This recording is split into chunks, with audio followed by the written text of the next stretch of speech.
Defense Subcommittee will come to order. Today, the subcommittee will receive testimony from Lloyd, the Secretary of Defense, General C.Q. Brown, the Chairman of the Joint Chiefs of Staff, Mike McCord, the Undersecretary of Defense for Comptroller. The Department of Defense is requesting $833 billion within this subcommittee's jurisdiction for fiscal year 2025. This is 1% higher than fiscal year 24 enacted level and would keep defense spending within the cap imposed by the Fiscal Responsibility Act, which is an interesting number considering the non-defense discretionary request is about $23 billion over the same cap. President Biden frequently reports a quote from his father, "Don't tell me what you value, show me your budget, and I'll tell you what you value." It seems this administration will continue to value its domestic agenda over national security. I, on the other hand, agree with the former Secretary Jim Mattis, who advocated for annual 3 to 5% real growth in defense top line to both fight tonight and adequately invest in capability to deter and win in tomorrow's wars. That said, this subcommittee will closely scrutinize the request to ensure that we provide a strong military as we develop fiscal year 2025 defense appropriation bill. Our job is made more difficult when our enemies are emboldened to act with impunity. Secretary Austin, with the deteriorating global security environment as a scorecard, I assess that your emphasis on integrated deterrence is failing. China is positioning itself to realize Xi's vision of building a force capable of taking Taiwan by 2027, producing capability at scale and bullying our allies and partners across the Indo-Pacific. Xi is not deterred. Russia is in the third year of an unjust war of aggression against Ukraine, with no signs of stopping its ongoing invasion attempt. Putin is not deterred. China is waging asymmetric warfare against the American people by providing base fentanyl components to Mexican drug cartels. The fentanyl products flowing across the porous southern border killed 112,000 Americans last year and devastating communities across the nation. The Chinese suppliers and the Mexican drug cartels are not deterred. And over the weekend, Iran, for the first time, launched a direct attack on the state of Israel. The Iranian barrage included over 100 ballistic missiles, 30 cruise missiles, 150 attack drones launched from Lebanon, Yemen, and for the first time, Iran itself. 99% of their missiles and drones were intercepted, but make no mistake, Iran is not deterred. Unfortunately, the department is plagued by bureaucracy that impedes the actions necessary to restore deterrence. This is most notable over cost and significantly delayed weapon system acquisition. Pick a service, I can point you to systems that fit this mold.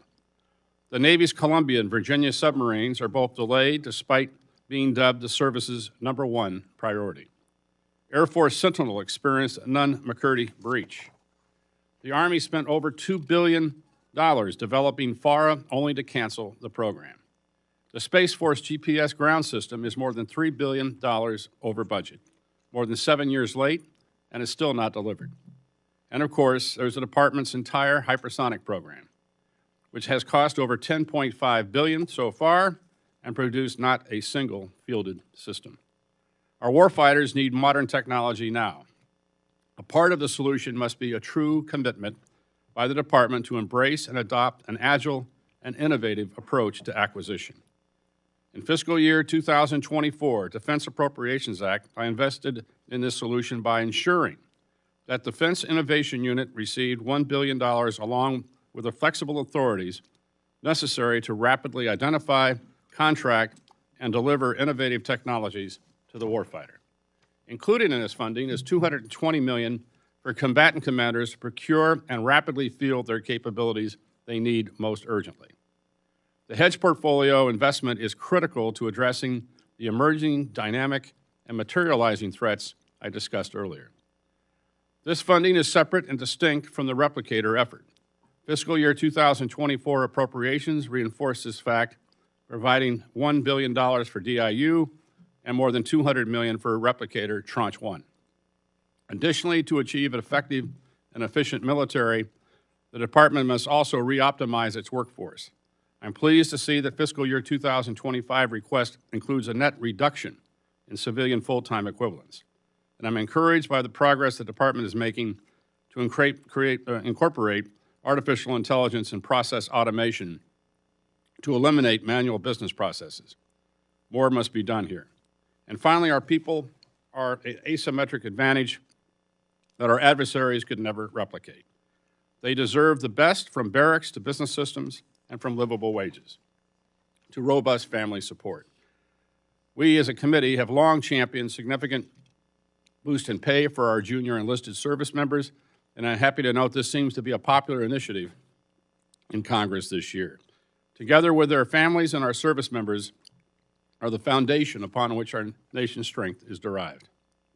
Supporting and investing in them is a priority, and I know we can all agree on that.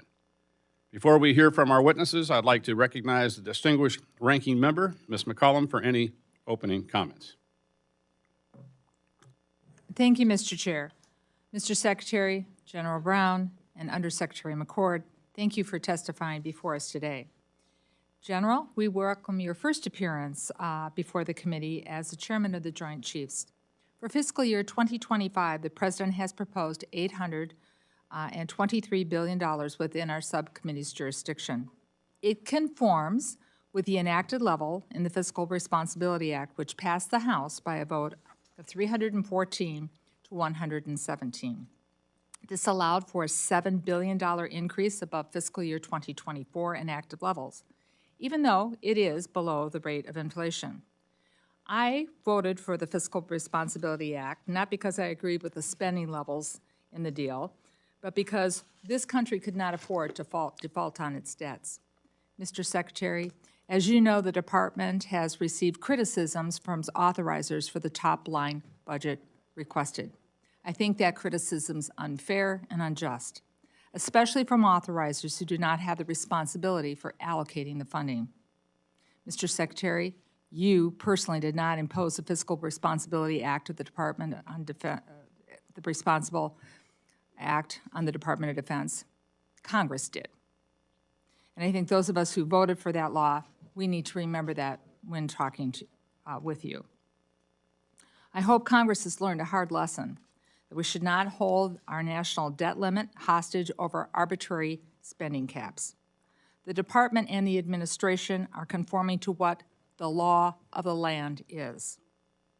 Asking the Department to ignore the law is not advisable.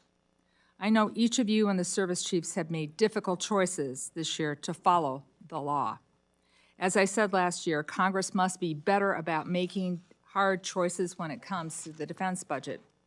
We need to continue to train, equip our servicemen and women, and to support them and their families here at home.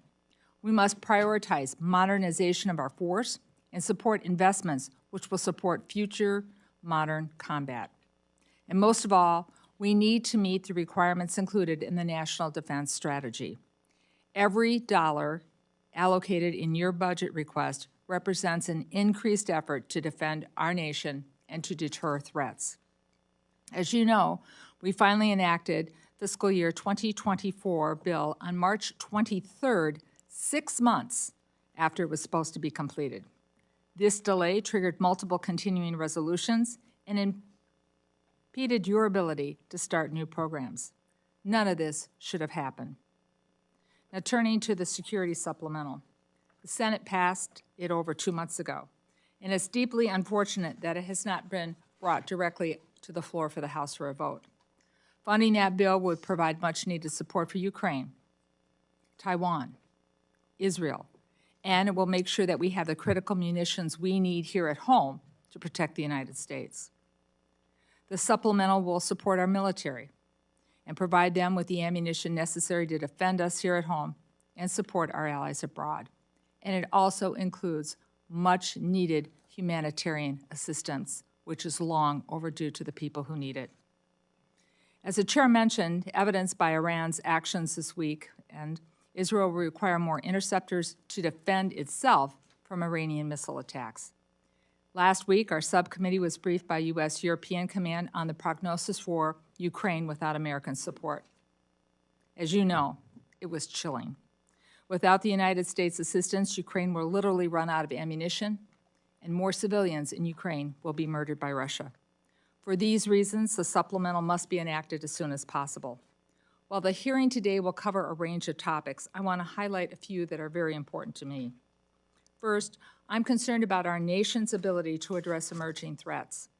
Many of the major systems that we rely on from each of the services are delayed and require additional funds from their original stated contracts.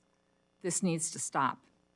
Our industrial partners seem to be losing workers right and left after they've been trained, particularly in the shipbuilding industrial base. This is unacceptable, and it is extremely concerning to me. The Department, Congress, and industry must work together to ensure that there is consistency because of those jobs and the people in them are important to the national security of our nation. Second, the subcommittees heard from the Army and the Navy about how they are addressing recruitment and retention issues.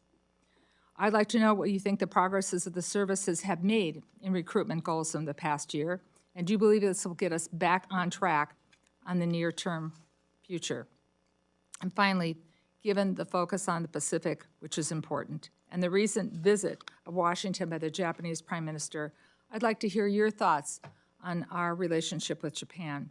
How can the department work with Japan to better utilize maintenance and repair facilities in Japanese territory that our forces can execute their missions more effectively and efficiently? And what are some of the ways that the department has worked to strengthen our relationship with allies, such as the Philippines, Australia, and South Korea? Again, thank you to the service for our witnesses who are appearing before us today and those who serve and work under you. We appreciate your testimony and answers to our questions. Mr. Chairman, thank you for the courtesy, and I yield back. Thank you, Ms. McCollum. And now I'd like to turn to the chairman of the full committee, my good friend, Chairman Tom Cole. The floor is yours. Thank you very much, Chairman Calvert, and good morning to our witnesses, certainly Mr. Secretary, General Brown, Undersecretary McCord. It's great to have you here this morning. Iran's missile and drone attacks on Israel and the persistent and aggressive actions of China and Russia are reminders that we need a strong military to deter war, protect U.S. interests, and when necessary, win in conflict. We are witnessing an evolution in warfighting through the proliferation of technology. Small, cheap, and autonomous systems provide regional actors with the ability to threaten their neighbors and endanger the global order. With that backdrop, the Department's fiscal year 2025 request makes tough choices to stay under the Fiscal Responsibility Act caps. It trades long-term modernization of capabilities to preserve near-term readiness of force. Frankly, like my friend Chairman Calvert, I'd like to see an increase in defense spending to more completely address these threats. And I certainly, as my good friend Ranking Member McCollum said, support the supplemental both for its immediate impact and its long-term assistance in developing and sustaining our own industrial base. However, additional funding would not absolve the department of its responsibility to deliver capabilities on time and on budget. In that regard, I certainly associate myself with remarks of my good friend Chairman Calvert. From hypersonic programs to shipbuilding to aircraft like the E-7, I continue to be concerned by the department's inability to deliver weapons to the warfighter in a reasonable time frame. Successful weapon system acquisition requires clear standards, adequate funding, competent program management, and a trusting partnership between the department and industry. It also requires constant communication and transparency with the Congress. These are some of the areas, there are some areas, such as munitions, where the department is working directly with this committee and providing the funding and demand signal necessary to ramp industrial base production. I'm interested in your thoughts, Mr. Secretary, on how to go a step further and develop surge capacity across the industrial base. This would increase our readiness for whatever the global security environment throws at us. I want to note that the department is enduring the most challenging recruiting crisis since the creation of the all-volunteer force. The junior enlisted force is the lifeblood of the military, and this committee is committed to recruiting and retaining the best America has to offer.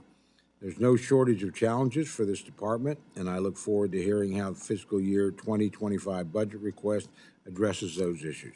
Thank you, Mr. Chairman. I yield back. Thank you, Chairman. Gentlemen, your full written testimony will be placed on the record. Please give a brief summary of your statements. Secretary Austin, the floor is yours. Chairman Calvert, Ranking Member McCollum, distinguished members of the committee, thanks for the opportunity to testify in support of President Biden's proposed fiscal year 2025 budget for the Department of Defense. Chairman Cole, I look forward to continuing to work closely together as you take the gavel of the full committee. I'm pleased to be joined by our outstanding Chairman of the Joint Chiefs of Staff, General C.Q. Brown, and by Undersecretary Mike McCord, the Department's Comptroller. Let me start by thanking this committee for all that you do to support the U.S. military, our troops, and our military families. We've again seen the exceptional skill and professionalism of our forces after Iran's unprecedented and reckless assault on Israel. Alongside Israel and our allies, we had enormous success in defeating Iran's attack. We will continue to stand ready to protect our troops in the region and to support the defense of Israel from attacks by Iran or its proxies. And our commitment to Israel's security is ironclad. And let me be clear, while we've not seen renewed attacks on U.S. forces or facilities, as President Biden has said, we will not hesitate to take all necessary actions to protect our people. Now, let me turn to this year's budget request. Austin, you have killed my child's cousins in Palestine. You continue. Meeting will be suspended. Everyone in this room is a The committee will be in order. The chair notes the disturbance of the committee proceedings. killing. The chair reminds our guests that disruptive demonstration in the audience in violation of the House rules. Any additional disruptions to the hearing will require law enforcement to remove protesters from the room and restore order. And I will do that. Mr. Secretary, please continue. Thanks, Chairman. As Secretary, I've always been guided by three priorities: defending our nation, taking care of our people, and succeeding through teamwork. Our budget request for fiscal year 2025 will advance all three of these priorities. The committee will stand in recess until the Capitol Police can restore order. Capitol Police, please remove the demonstrators from the room. Committee's in recess. Please remove all protesters from the room. Please remove all protesters from the room.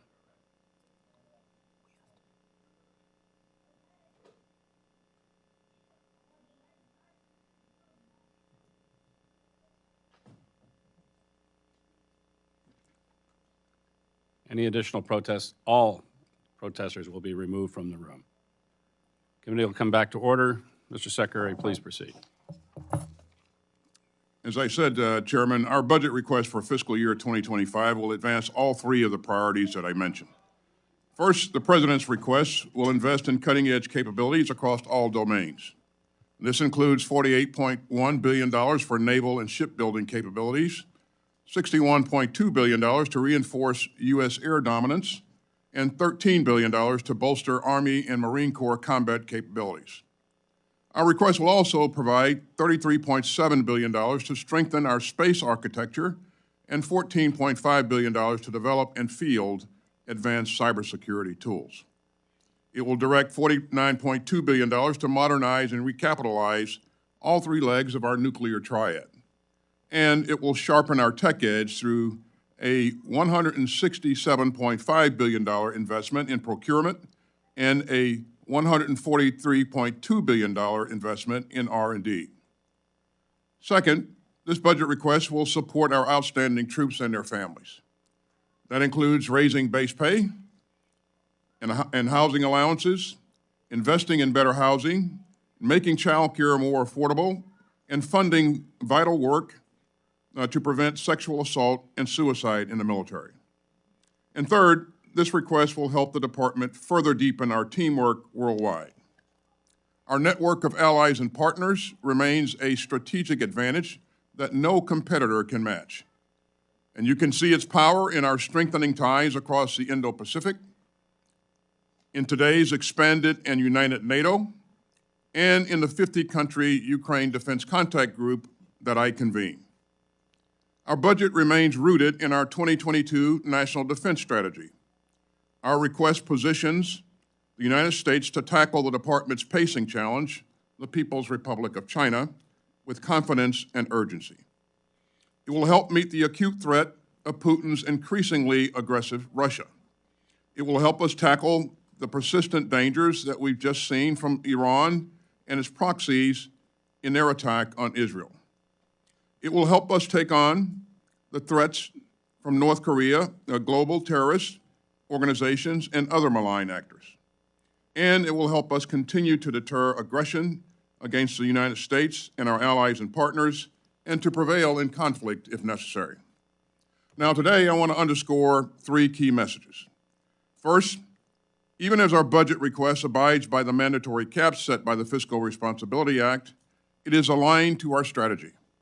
We made tough but responsible decisions that prioritize near-term readiness, modernization of the joint force, and support for our troops and their families. Our approach dials back some near-term modernization for programs not set to come online until the 2030s. Second, we can only fully reach the goals of our strategy with your help. And I'm grateful that Congress passed the fiscal year 2024 appropriations in March. The single greatest way that Congress can support the department is to pass predictable, sustained, and timely appropriations. My third and final message is that the price of U.S. leadership is real, but it is far lower than the price of U.S. abdication. As the President has said, we're in a global struggle between democracy and autocracy, and our security relies on American strength of purpose. And that's why our budget request seeks to invest in American security and in America's defense industrial base.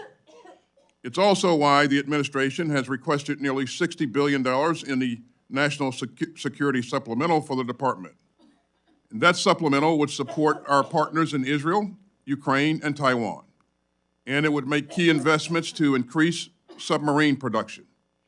In fact, about $50 billion of this supplemental would flow through our defense industrial base, creating good American jobs in more than 30 states. Now, we are more than 2 years into the Kremlin's war of aggression against Ukraine. And Putin is betting that the United States will falter, abandon our friends, and leave Ukraine in mortal danger.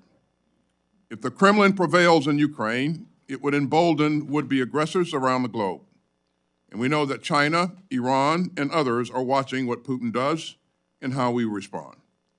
So we look to our partners in Congress to help us make the investments needed to strengthen America's security through both the supplemental and the President's budget requests. The United States military is the most lethal fighting force on earth. And with your help, we're going to keep it that way. I am truly grateful for your support for our mission and for our troops. And I look forward to your questions. Thank you. Thank you, Mr. Secretary. General Brown, you're recognized.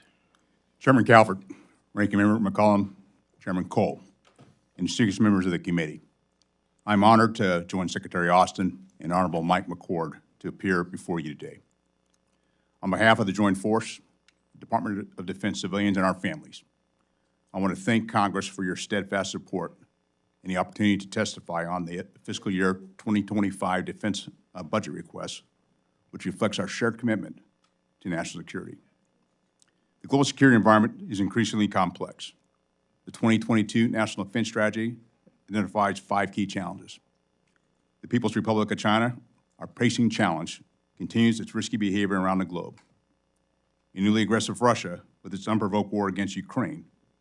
A reckless Iran, who, as we saw just this past weekend, attempts to escalate regional conflict with unprecedented attacks in support of proxy forces. A destabilizing North Korea, which threatens regional security, and violent extremist organizations which leverage instability to advance their cause. These challenges are interconnected, which demands a strategic approach addressing the immediate threats while also preparing for future contingencies.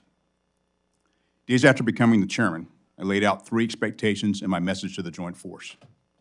Honoring our warfighting skills has primacy in all we do. Modernizing and aggressively leading with new concepts and approaches, and trust is the foundation of our profession. Our military exists to fight and win our nation's wars. We train every day to ensure we are so good at what we do that we deter any adversary from engaging the U.S. in conflict. This budget requests $147 billion to sustain readiness and ensure the department can counter near-term threats. We're also focused on better integrating our allies and partners in our planning and operations by investing in critical programs and capability, expanding security cooperation, exercises, training, and interoperability. Our investments in readiness ensure the joint force can respond when the nation calls. While we are focused on our readiness for today, it's critical to modernize and lead with new concepts to prepare for tomorrow. The department continues to invest in capability and capacity to outpace our competitors while transforming from costly legacy platforms that are no longer relevant to the threat. This budget strategically invests in $167.5 billion in procurement, underscoring our commitment to equip the joint force with unparalleled combat capabilities across every domain. This budget also invests $143.2 billion in research, development, tests, and evaluation of future capabilities that will retain our strategic edge.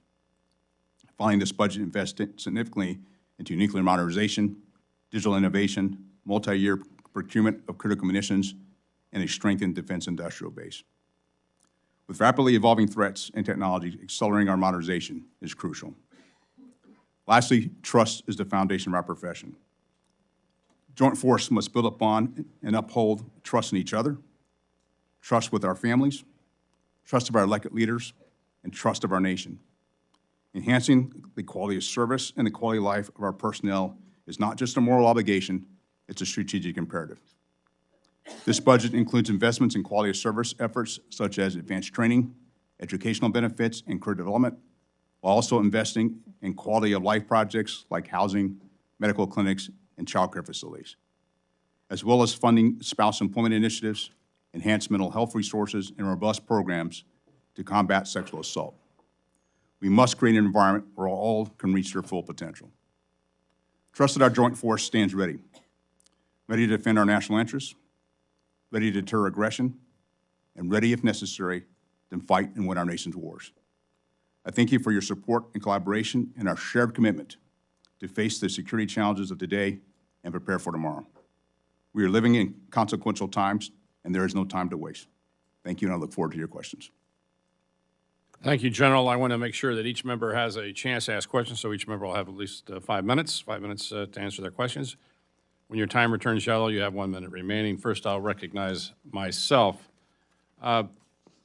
Innovation and rapid fielding to the warfighter has been a #1 priority of mine since coming to Congress. There are many efforts underway, and I'm encouraged by this momentum. However, as stated before, and I support the Replicator initiative, in no way should Replicator cannibalize from the hedge fund established in FY24. General Brown, the transition of requirements to capabilities to a program of record is low, not well understood, and opaque to warfighters and industry alike. How will you address this issue during your tenure? Chairman, I appreciate the question, and I would also offer I have the same focus on being able to accelerate capability to our warfighters.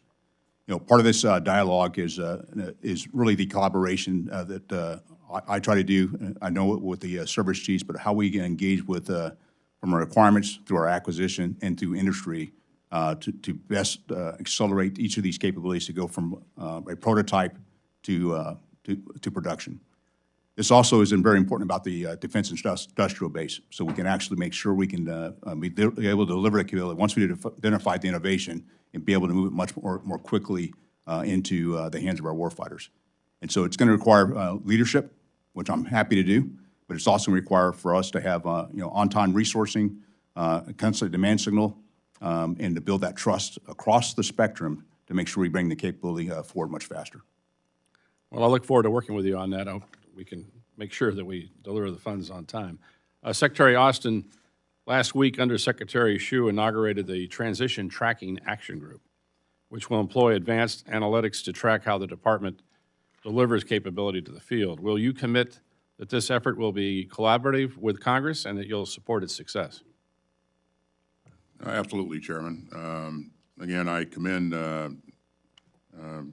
Ms. Hsu, or the Honorable Hsu, on the things that she's done since we've been together. I think she's done a number of things to include things like Radar and OSC, as you know, to help us bridge the valley of death. And the programs that you mentioned, or the initiatives that you mentioned, are really mutually supportive. And we're going to continue to do everything we can to move capability as quickly as we can across the valley of death and get it into the hands of our warfighters.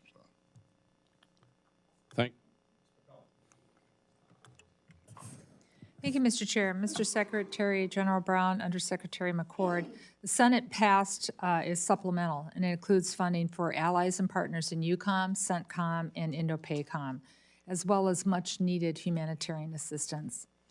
Mr. Secretary, I'm going to ask a couple of questions together. Could you please let this committee know how our allies and partners are reacting to our delays in the enhancement of the supplemental? General Brown, please share with us your military assessment of the situation in Ukraine today and what it looks like for tomorrow. Mr. McCord, we know that the services are utilizing base funds to cover the cost of deployed personnel operating in EUCOM and CENTCOM. If we do not enact a supplemental, how will this impact the services FY24 base activities? So in general, why do we need to pass the supplemental right away? And is the United States losing stature in the world community? Thank you, gentlemen.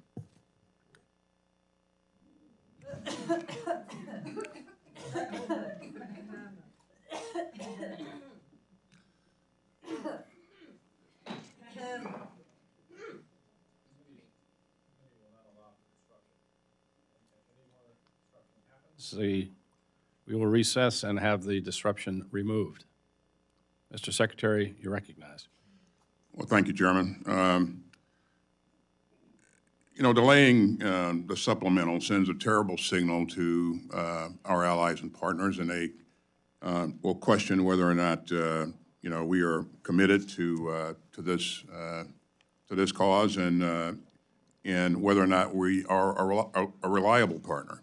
And we have, as you know, we have led every inch of the way in terms of making sure that security assistance is provided to Ukraine. We've united NATO, been instrumental in uniting NATO in ways that we haven't seen. Actually, NATO has expanded, and so I think that American leadership in this endeavor has been really, really important. I think that it's also, you know, the supplemental is also important to us for our security as well. This supplemental invest in our industrial base. As you know, we don't provide funds to Ukraine. The Department of Defense doesn't. We provide materials in terms of weapons, vehicles, munitions, and all of those things are replaced by us, and the replacements are designed and built in our industry, and so that means good jobs, jobs for people in America. So if that supplemental was passed, when it gets passed, some $50 billion or so would flow through some 30 states here in America, and I think that's really important. And again, the supplemental not only provides support for Ukraine, but it also for Taiwan. Committee will stand in recess until the Capitol Police can restore order. Please instruct the Capitol Police to remove the disruption. Austin, you're a liar. You lied to your nation about the genocide in Gaza. You're a liar. You lied to the American people about the genocide in Gaza. You're not fooling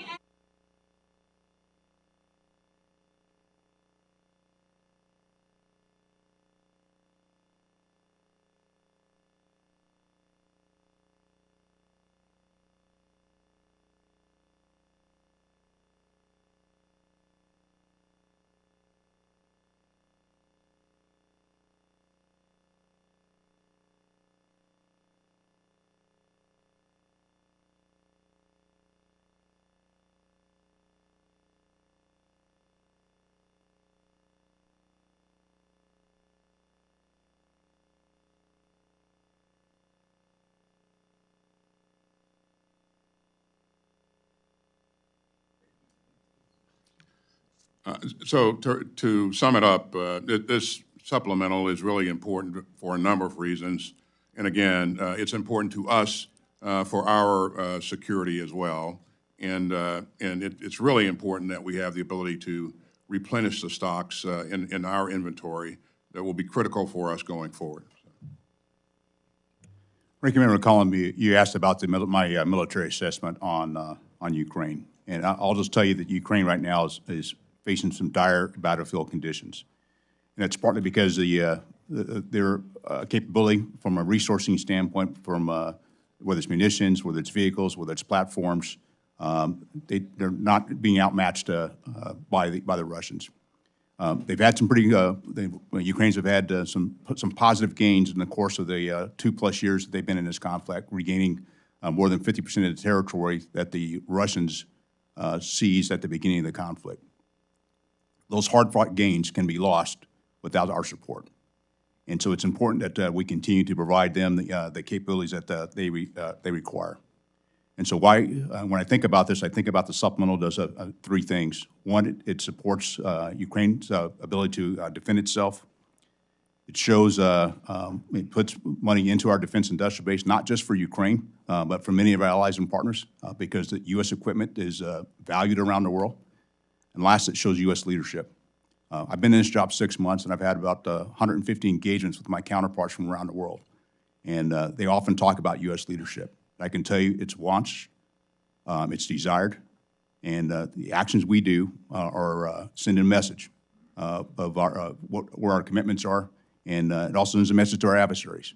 And I think it's important that we continue to show leadership like we've done throughout my entire career wearing this uniform, and I want to make sure that we do that. Ranking Member, thank you. Well, the security assistance is, of course, the most urgent, time-sensitive part of the supplemental and cannot be replaced with anything in the base budget. You highlighted the lesser-known part is that the Secretary and the President, of course, can deploy forces quite legally where they choose to, and we've surged forces in Europe the entire fiscal year to date, Navy in particular, and CENTCOM the same way. We have incurred over $2 billion and counting of operational costs that if we can't get the supplemental, will have to be absorbed in the base budget. We would have to work with this committee and the other committees to try and reprogram funds, hopefully not from direct readiness, but from, if not that, readiness enabling things like facilities maintenance and equipment maintenance. So there is an impact on our forces and our readiness as well if we cannot get the supplemental approved. Thank you. Mr. Cole. Thank you very much, Mr. Chairman. Mr. Secretary and General Brown, I want to ask you if you would. First of all, I want to compliment you. Thank you for the performance of our forces and your leadership in the recent attack by Iran on Israel. I thought our personnel were just outstanding, and that reflects well, certainly, on both of you and our military. What additional things, in your professional opinion, do we need to do to provide Israel with what it needs to defend itself in the short term?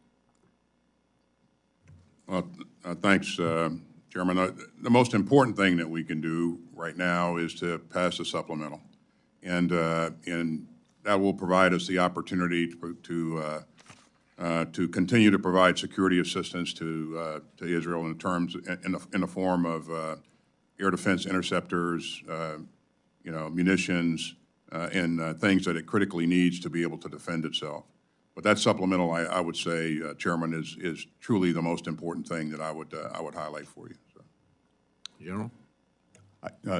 Chairman, I'd echo those comments. And as I have a chance to talk to my Israeli counterpart and my other counterparts region, it's important that we provide that capability through the supplemental.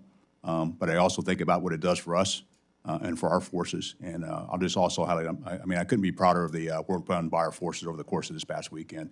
It shows the professionalism of our force, and that's why we had the most combat credible and the most respected force in the world, because of events like that. I'd also ask you both, obviously, when we employ our forces in this way, they're exposed themselves to being attacked, and we've certainly had plenty of incidents from Iran attacking. So where are we at in terms of force protection for our men and women on the ground that are engaged in these activities? Force protection is of utmost importance to me and to the department and to the President. We have done a lot in the last several months to reinforce our force protective posture in the region. As you know, we deployed a number of additional assets over the last several months to ensure that we accounted for just about any contingency that could arise. And we, as I said earlier, while we know that we haven't seen any additional attacks from Shia militia groups over the last several weeks, we know that that could change in a moment's notice. If it does, then you can expect that we will do what's necessary to protect our troops, and that we will respond at a time and place of our choosing. Again, I'd echo exactly what the Secretary said. It's very unfortunate we lost 3 service members back in January, but the tremendous work by our forces for force protection and be able to respond like we did back at the beginning of February sent a pretty clear message that we will defend ourselves, and as the Secretary highlighted, we'll continue to do so. Obviously, this supplemental has a lot of different components to it. We've talked a lot about Israel and Ukraine, the importance of both those, and I certainly agree and hope we can get that done literally this week. But there's another component portion, of course, and that's directed to the Western Pacific, both to our own forces and to Taiwan. Widely known that Taiwan has ordered billions of dollars worth of weapons from our country that haven't been delivered. Can you give us some insight as to the difficulties, why we have not been able to help a country that literally is under enormous pressure from China receive weapons that it's actually paid for? This has been an area of focus for us, Chairman. We, from the very beginning, I asked my team to bore into what was causing the delays or is causing the delays. And there are a number of things that come together to create those delays. And we are working hard to make sure that in every way possible, we do everything we can to speed the process up. I agree with you that this is critical capability that's very much needed by Taiwan, and so we're going to continue to work on this.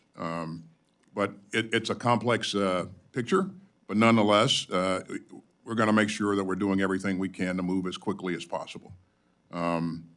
And we continue to communicate to our allies and partners where we are in terms of getting them the needed capability. And again, I could not agree with you more. This is really, really important. So. Okay. One last question, and I'll direct this to you, General Brown. You're very familiar with Tinker Air Force Base. We've talked about it a lot over the years. As you know, the AWACS wing is primarily based out of Tinker.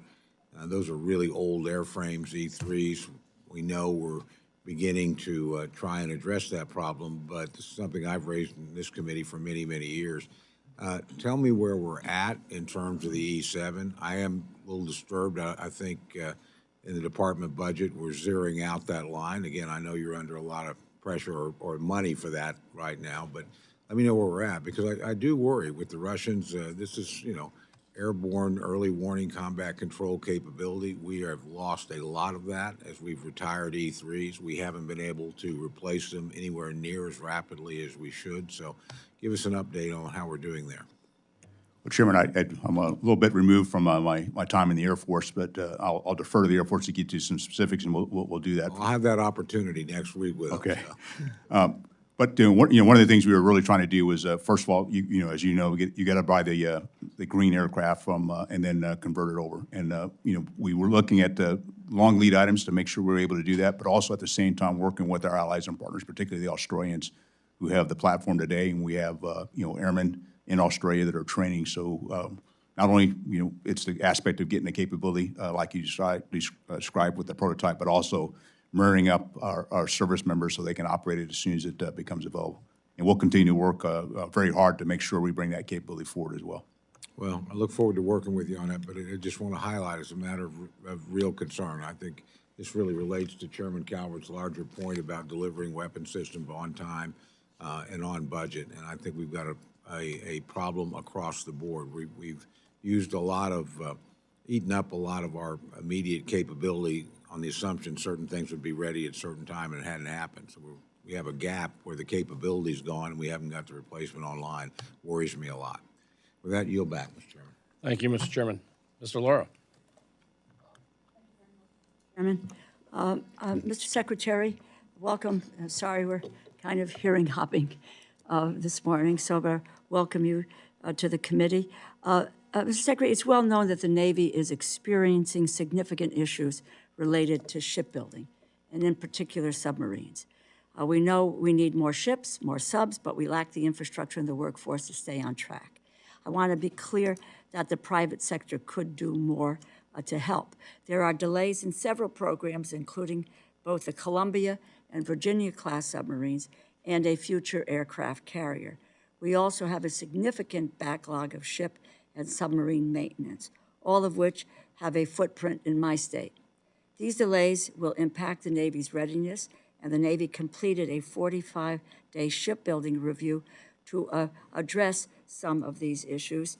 And I noted in a recent article, here's Sea Air Space, and it says that the Secretary of Navy says 45-day shipbuilding review will be followed by another review. Can you share with us your impressions of the findings of the first review, particularly the delays in the Columbia-class submarine, and how this might impact the shipyard industrial base, and what this committee can do to assist you? Regarding the delays, I share your concern. As you know, we're requesting to invest in one Virginia class this year versus two. Mm-hmm. And the reason that we're doing that is because there's a backlog. And rather than increase that backlog, the right thing to do, in my view, is to invest in the industrial base in terms of giving the industrial base the means to expand capacity by recruiting and retaining the right people, making sure that they can strengthen their supply chains. And so in 23 and 24, we asked you for $1.9 billion to invest in the submarine industrial base. And this year, we're asking you for, in this budget, for some $4 billion, excuse me, for the industrial base, for the 25 budget. That's in addition to the $3.3 billion that's included in the supplemental. So as you can see, there's some pretty significant investment in the industrial base, and I think we have to do everything we can to put those resources to good use. Now, I met with the CEOs of General Dynamics and Huntington Ingalls here recently, and we talked about what their challenges were in terms of workforce challenges and supply chain challenges, and we talked about how we could best use those resources that you are allowing us to invest in. So certainly they are doing things on their own to invest in increasing capacity, and I think the right things are going to happen. It's just going to take a bit more time. And as you know, because of AUKUS, Australia is also investing in our submarine base. So the amount of money and the amount of resources that we're putting against expanding capacity, I think, is material. It's real capability, and we have to make sure that we're putting it to good use. I know that industry is serious about it, and again, it's just going to take a bit more time. I understand, and if we could, and you can speak offline, but the findings of the 45-day review, I understand that, and I think the committee has tried to provide resources, but then I just, read that we are then looking at additional review to deal with ordering another review to take a deep dive into the opportunities for improvement. I don't know how many dives we need with regard, and that's with regard to submarines. How many dives are we going to accommodate here? But I would like to know. I hope the committee would like to know the results of that review, where you think it takes us, and what is going on with an additional review of this. And I appreciate your working with General Dynamics and the others and getting their view, and the Australians. If I can ask you a question about continuing resolutions. I appreciate your comments and your testimony regarding about the importance of passing government funding bills on time to ensure our nation's safety. Keep the industrial base strong, out-compete our adversaries. Many of my colleagues speak at length about wanting to achieve these goals, yet, as you know, we passed the defense spending bill this year over 5 months late. I repeat, 5 months late. I hope that we do not continue to play games with our federal spending process this year. Can you elaborate on the negative effects of continuing resolutions for the Department of Defense, American manufacturers, the industrial base, and for our readiness generally? What would be the consequences of another CR this year, Mr. Secretary? I hope General Brown and Mr. McCord can chime in as well. Well, the effects of the CRs are significant, especially if you have CRs that last that long. You obviously can't initiate new starts. You lose a lot of time on initiatives, and the one thing that you can't buy back is time. And so over the course of years, these things compound, and they add some of the friction that we've been discussing. But again, I think the best way that we can help ourselves is to make sure that we receive an on-time budget. And as you know, our budget request is directly linked to our strategy. So without a budget, we can't execute the strategy to its fullest. And I've been pretty deliberate in asking my staff to maintain course on making sure that everything that we ask for is directly linked to the strategy. And we've done a good job of that over the last 3 years. But if you don't get a budget on time, you're not executing to your full capability. So it has a significant impact on our ability to do a number of things, but you can't buy back time. General Brown? Thanks for the question. I'll tell you, I've been a general officer for about 15 years, and we spent about a third of that in continuing resolutions. And the challenge we have there is, and I'll use this year as an example, there's about 400 things we couldn't do, whether it was new starts, change our levels of our procurement, or to do MILCON. And so the concern I have there is that what it does to us is it drives uncertainty, it erodes trust, particularly when we work with our defense industrial base, and then it increased cost and increased time.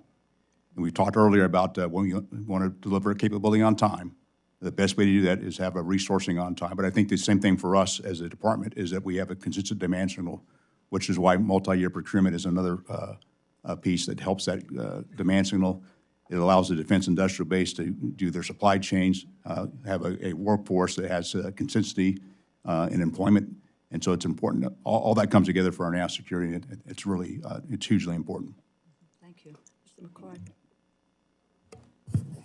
As Secretary noted and General Brown noted, we have now emerged into a pattern over many years of spending about a third of each fiscal year in a CR, which is much more problematic on the acquisition side. To go back to Chairman Cole's comments about trying to deliver things on time, our contracting gets delayed. We have a better time managing on the operating side than we do on the acquisition side. In this year, the particular issues were the difference between our request and the CR was about $25 billion, so think about losing $2 billion a month. Falling behind, hoping that you'll catch that up. But also, just given the way that the Fiscal Responsibility Act was written, there was a chance, however remote, of a full-year CR and of a sequester. And so myself and others spent considerable time planning for things that didn't happen, which was also time that could have been used on other, more productively. Just as final comment, and thank you, Mr. Chairman. I think it's, and the ranking member mentioned it a moment ago, this winds up being a terrible waste of taxpayer dollars. And people who care deeply about that should think about this, as well as people who care about our national security and our being able to do. You can't buy time. I think that's a critical comment, Mr. Secretary. Thank you. Thank you, Mr. Chairman. Thank you. And I think that we would all agree no one on this committee enjoys continuing resolutions. And, I understand and that. I would hope that we could talk to some of our friends and colleagues over in the other side of the building in the United States Senate. We got our bills done relatively on time, and unfortunately, the Senate seems to get in the habit of not passing Well, appropriations. Mr. Secretary. On both sides of the Mr. aisle. Chairman, with all due respect, I think we have to talk to people on our side who proclaim that continuing resolution would be great, even shutdown of the government would be great. Well, I don't you think know that and was- I know and others know that ain't the truth. That's not anybody on this committee. No, hey, I'm not talking about this. Please, people shouldn't feel, threatened, but it's out there. Thank you. Thank you. Mr. Rogers. Thank you, Mr. Chairman. Gentlemen, welcome to the subcommittee. And General Brown, congratulations on your elevation. First time in front of us. You're with us as chairman of the Joint Chiefs.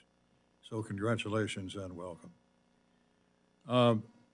Let's talk a moment about the ramifications of what we do in Ukraine. Obviously, our most severe non-combatant is absent from the scene. But the ramifications of what we do there or don't do there is heavy. Ms. Secretary, would you care to tell us what you think is the bigger picture, the strategic and moral importance of the situation in Ukraine as it relates with us? You know, what we said from the very beginning, sir, is that we want to see, at the end of the day, a Ukraine that is a democratic, independent, and sovereign state that has a means to defend its territory and deter aggression. And Ukraine is not asking for us to fight the fight for them.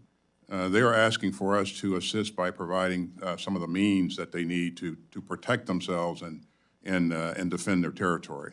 And we've done that over the last 2 years, and that's why they are in the place that they are now. I mean, they've defended against a much superior force, and not only held their ground, but also taken back some 50% of what Russia, the ground that Russia occupied initially. And I think for a much smaller force, I think that's commendable. But unless they have the air defense interceptors, the artillery munitions, and other things that they need, it's going to be very difficult for them to sustain their efforts. Now, if they are not successful, to your question, it has ramifications not only for Europe but for the United States of America, because we all know that Putin won't stop in Ukraine. This will continue, and our allies on the Eastern Front there are very, very concerned about that, and rightfully so. It will also signal to other autocrats around the globe that the United States is not a reliable partner. And so all of the alliances and partnerships that we've worked hard to develop over the years will be in question in terms of their eyes. So it has significant ramifications. But again, I think Ukraine has done an incredible job of inflicting significant damage on the Russian military with a much smaller force. And they've done that with our help and the help of some 50 nations that we've rallied in their support. Well, with Mr. Putin saying very openly and repeatedly that he wants to restore the old Soviet Union, and all of the nation states in Eastern Europe especially, as you have said, are looking to us, and if we fail them, I think it fuels further the belief that Putin will try to succeed in restoring the old Soviet Union. Do you agree with that? Do you agree with that? I absolutely agree, sir. I think Putin believes that he can wait us out. He believes that the resolve of the Western countries will soon fade, and our our coalition will fracture, but Putin's wrong. You know, we're going to continue to try to find ways to support Ukraine. Let me quickly ask you about landmines in Ukraine. 60 Minutes on CBS last week did a story about the landmines that have been sown all through Ukraine by Putin and his forces. What can you tell us about that problem? The Russians have made extensive use of landmines, and we saw the Ukrainians go up against that last spring as they launched their offensive.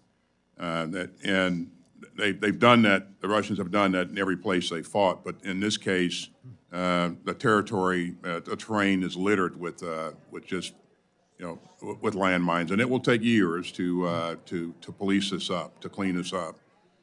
We've stood up a capability coalition with countries who are volunteering to pool together their capabilities to assist Ukraine in acquiring the right capabilities to address this problem going forward. But it's going to be something that is going to require a lot of countries to work together on in the future. Thank you, Mr. Secretary. I yield back. Thank the gentleman. I recognize Mr. Cole for an announcement. I think probably good news on all fronts. Just want folks to know that the three component bills of the supplemental have been filed. Three. One for Israel, one for Ukraine, one for the Western Pacific. My understanding there'll be a fourth bill that relates to border security, but those will be, the component parts of the supplemental will be considered independently. So just want people to be aware of that. I think that's good news all around. Yield back. Thank the gentleman for that announcement. Mr. Rupersberger. Yes, thank you. First thing, thank you all for being here today and for your service to our country. This is a very important time, and Honorable McCord, thank you for all you do and your expertise. You know, we're going through the President's budget and the supplemental, and I share your concerns about the current global security environment and the multi-faced challenges that we face. Just last weekend, Iran directly attacked Israel for the first time in decades. What happened in the Middle East this past weekend is a snapshot of what happens every day in Ukraine. But right now, Ukraine is running dangerously low on ammunition and other equipment, as you stated before. Without additional aid, I don't see how much longer they can hold out. And amidst all these conflicts, there is China.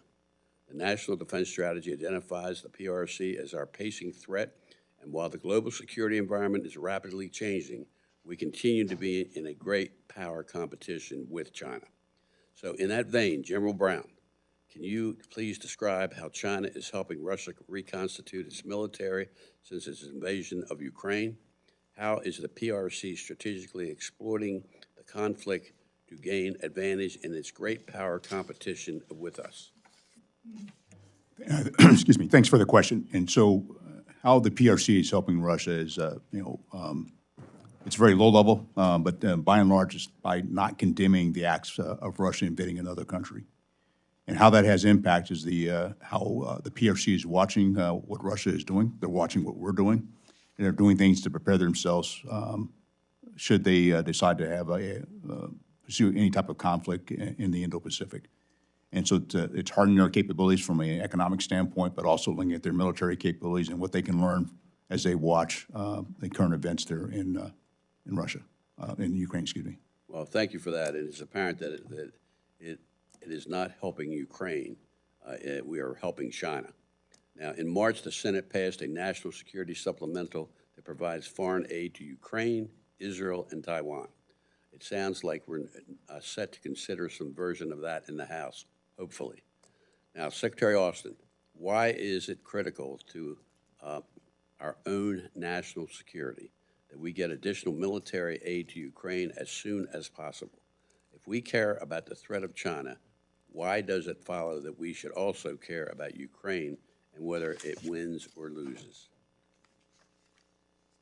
Well, thanks, sir. And again, in terms of our own national security, we know that, I believe that that Putin won't stop it with Ukraine. I mean, I think he will continue to seek to pull back in some of those countries that were in the former Soviet Union, and I think we can look for significant turbulence in the region going forward if he is successful.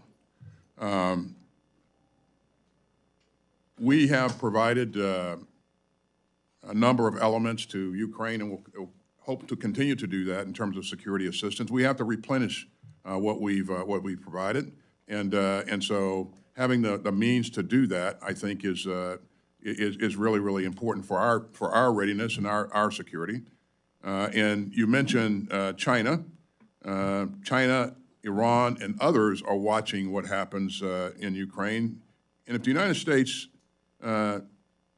proves to be an unreliable partner, and not only will it erode the confidence of our European allies in NATO, but it'll also encourage players like the PRC and Iran to do the kinds of things that they would want to do anyway.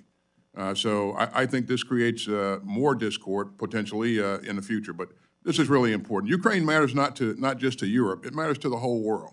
This is about the rules-based international order and making sure that a country, a leader of a country, can't wake up one day and decide that he's going to erase the borders of his neighbor and get away with it. I mean, there has to be some kind of international order. So. Yeah, I want to make this comment. I'm very concerned that certain members of this House are acting as if China is Russia is our ally. And I hope that we can get the facts out that this is a very serious issue. And I wish more people who feel that way in this House would attend this type of hearing to realize how dangerous that is. Thank the gentleman for his question. Mr. Womack. Thank you. My thanks to the gentlemen before us for their longstanding service to this country.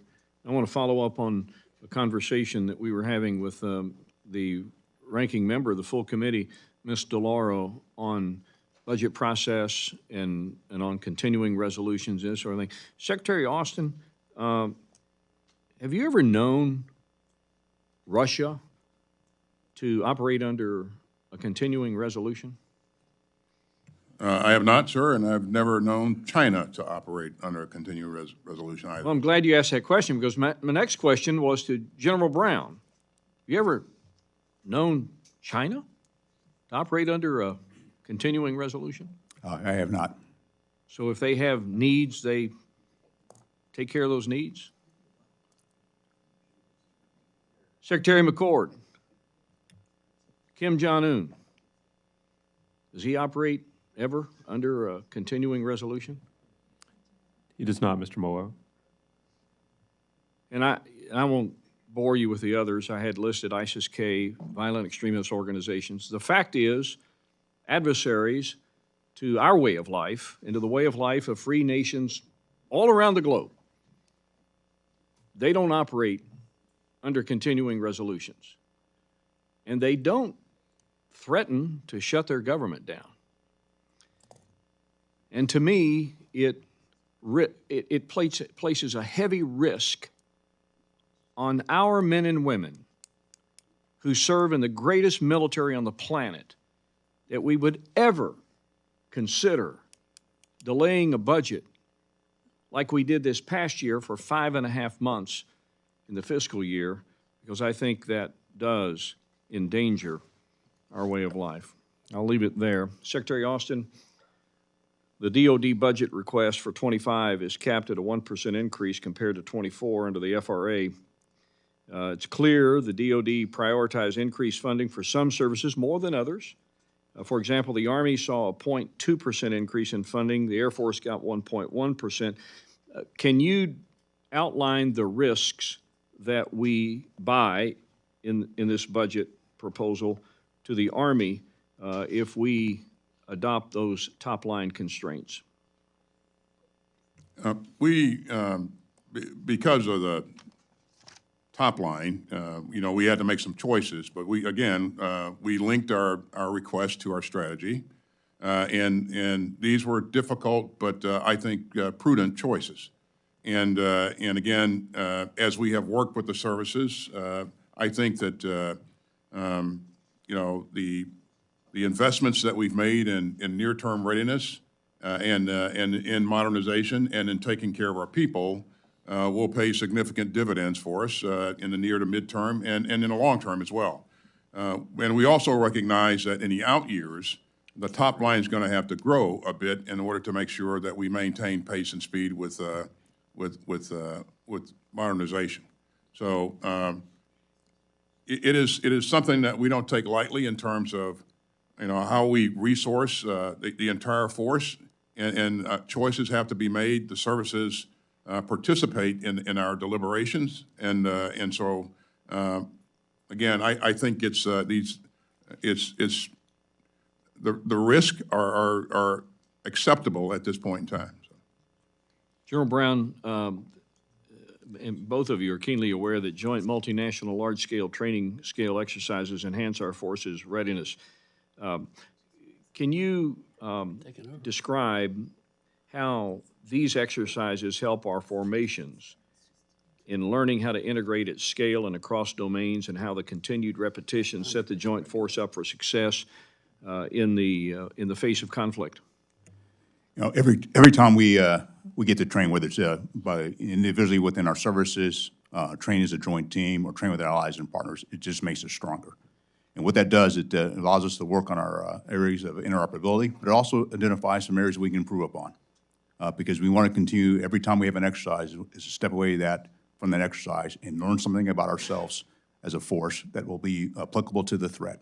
And so every time we do this, we try to take away the lessons learned, and they're not just lessons learned or observed. It's how we implement those to ensure that our joint force with our allies and partners can do what the nation asks for, but also for our national security and the security of our allies and partners as well. So if we were forced to make some decisions, buy some more risk because of budget constraints that we have, where would those joint exercises fall in the list, if you will, of candidates for either scaling back or doing without? Well, in this particular budget, we focused on readiness, and so as the Secretary highlighted, we deferred some of the modernization to maintain that readiness. And so, one of the responsibilities I have as the chairman, working with the Joint Chiefs, is to balance that risk between our readiness and our modernization, and we take a hard look at all the various exercises.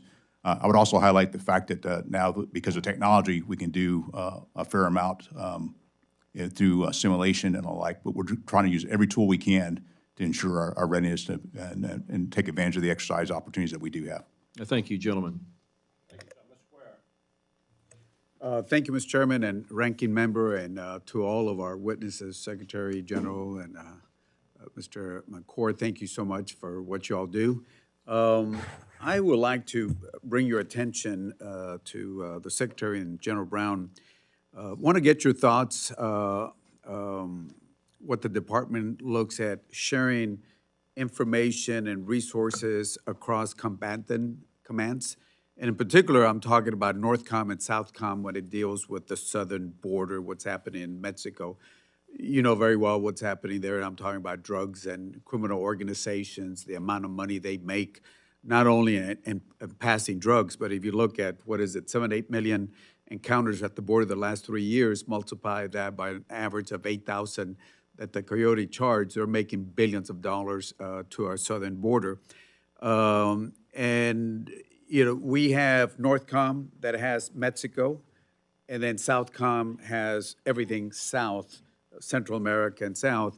And I want to see how we can get NORTHCOM and SOUTHCOM to work better in sharing information and resources, because, as you know, part of the work that y'all do is the national security and defense of our country also in that particular area. So just want to get your thoughts. And we have already talked to both commanders for SOUTHCOM and NORTHCOM, and we've asked them if they can align themselves because they're apart. They see Mexico very differently.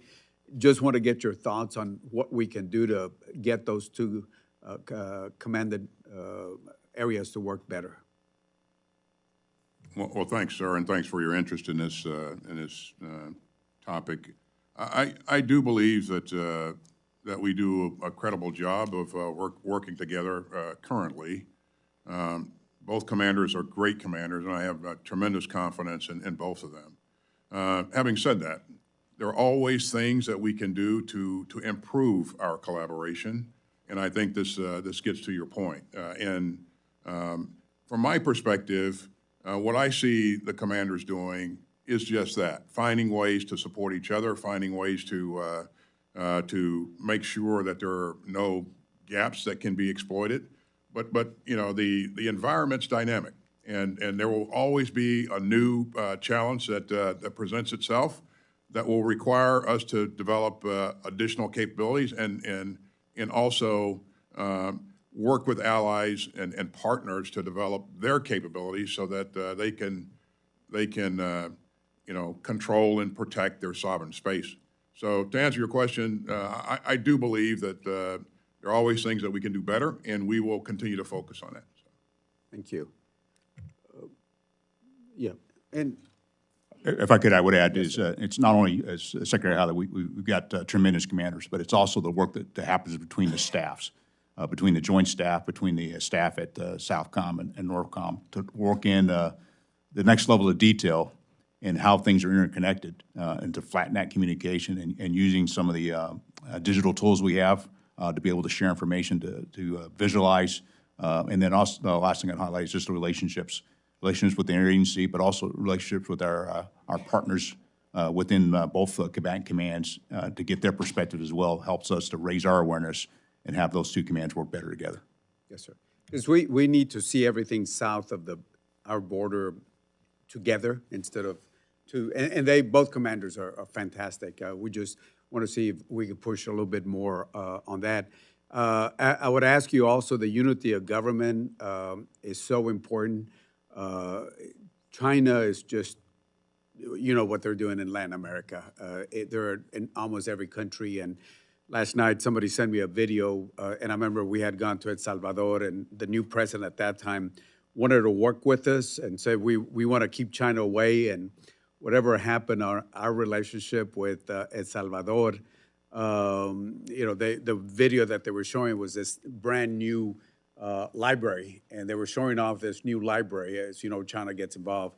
And right next to him was the Chinese ambassador. And some years ago, when we went to go see him at a Codale, he was trying to keep China. I guess he felt that the U.S. was not providing the support. And guess who's right there with them? And that, I can name country after country. You know what they're doing down there. So, you know, just showing up, and I know you all are doing that. We're working our guard also, our state guard, that, you know, we have our relationships. But I just want to make sure, we got so many problems across the world, but we cannot wake up one of these days and right across our southern border, you know, we see the, you know, the work that China and Russia, to an extent, but mainly China is doing down there. So we appreciate that and the focus that y'all can provide with that.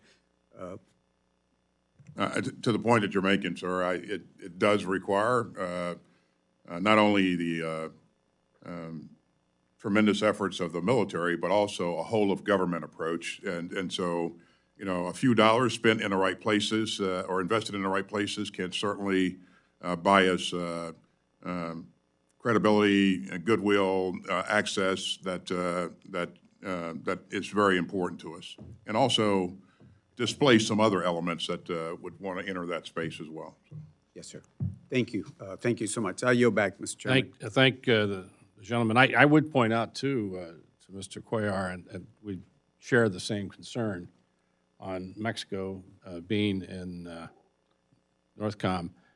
The decision of putting Israel into CENTCOM turned, I think, to be the correct decision.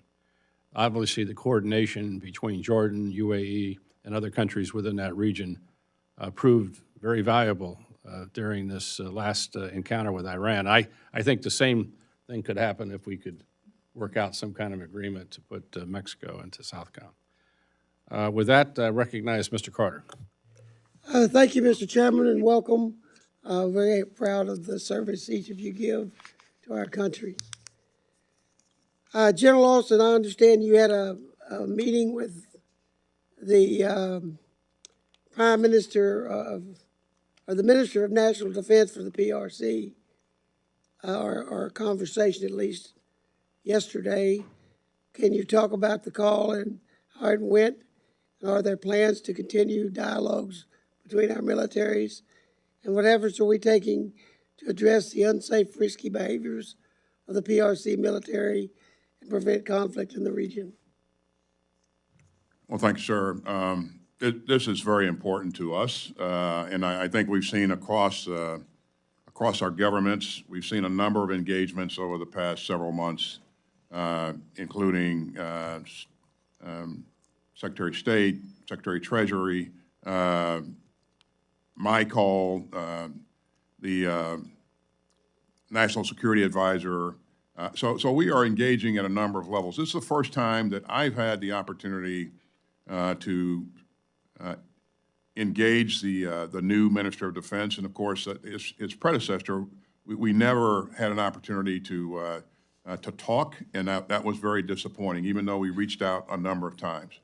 You've heard me say, sir, that I think it's critical that great powers continue to maintain open lines of communication, because if we're operating in the same areas, if you know, there are a number of things that can happen that could quickly spiral out of control, and the inability to talk to senior leadership and make sure that that you know we have the ability to dial down tension, I think is really important. So the initial engagement, I think, was really good, and we spent an hour talking to each other, and I hope to continue that at some point in the future. And again, the things that we are interested in is making sure that making sure that, number one, we dial back the unsafe activity that we see in the region. You know, the unsafe intercepts of our aircraft and ships, and also the aggressive behavior that we see in the region against our allies and partners. And a good example is what we just saw with the Philippines there at Second Thomas Shoal. So we talked about a number of things during that conversation, and it's been pretty widely reported. But again, the most important thing to me, sir, is that dialogue is there. Those communication lines are now opening up again, and we're going to try to do everything we can to maintain those open lines of communication. Thank you for that. Your budget is based on strategy. The FY25 budget includes $9.9 billion for the PDI. However, there are concerns that we're not investing fast enough in the region. Could we be moving faster with investments in that region, or do you feel we're doing enough? And our investments we are making, are they going to be enough to deter China? Thanks, sir. And let me, again, thank you for your support over the years for PDI. You're right, sir. We're asking you for $9.1 billion in this 25 budget. Over the last couple of years, we've asked you for some $20 billion plus in support of PDI. We're investing in those things that we can that are achievable. You know, things that we can actually accomplish in the time period that we want to accomplish them in the near term. So improving infrastructure, enabling our forces to be forward positioned in theater, making sure that we have the ability to continue to conduct exercises and invest in the right things. I think you know there are always things that we additional things that we can go after, but I think we've made the right choices in investing in things that we can actually achieve here in the near term. Well, thank you. I visited that region once. I'm going to do it again probably in August. I have real concerns, so thank you very much. Thank you, gentlemen. I'd like to briefly pause the proceedings to recognize our newest members of the subcommittee, and my friend from Tennessee, Chuck Fleischman, just joined us. Chuck was chairing his own hearing over in Energy and Water Subcommittee with the Army Corps of Engineers this morning. Good luck with them. So he couldn't be here this morning. But Chuck, welcome to the Defense Subcommittee. Pleased that Chairman Cole appointed you and look forward to benefiting from your dedication and knowledge. Thank you, Mr. Chairman. It's a aboard. privilege. Thank you. That, I recognize Mr. Aguilar. Thank you, Chairman Calvert. Mr. Secretary, many of us in Congress are committed to passing this national security supplemental, Ukraine, Israel, Taiwan, giving our allies the security assistance that they need to combat the threats that you've discussed, posed by Russia, the PRC, and violent extremist actors that threaten global peace and stability. We've been asking for this vote for a number of months in light of what the chairman of the full committee said, and I'd just like to offer to the chairman of the full committee, it's our hope, and our side genuinely hopes that we have an opportunity to vote on this week, and that other extraneous pieces of this aren't part of it. So from a speed perspective, we can deliver this aid as quickly and as soon as possible. It would be unfortunate if that was held up with other additional votes that weren't germane to our national security and the importance of helping our allies. General Covoli told the authorizers earlier this week in open session that the side that can't shoot back loses. If Ukraine cannot shoot back to take out drones, they won't be able to hold the line, and Putin could be able to take more land. The U.S. is obviously the main supplier of air defense and artillery shells. Mr. Secretary, is it fair to say if we don't pass the national security funding that we can't provide those artillery shells to help combat Russia? And from a timeliness perspective, can you put a finer point on what the next few weeks means for our ally in Ukraine? You know, what we've done is try to invest in our industrial base to increase our capacity to produce, artillery munitions and other things. And so what we've asked for in the supplemental, some of that is focused on increasing capacity in the industrial base. And if we fail to do that, then it's very difficult for us to keep pace with the requirements there. In terms of,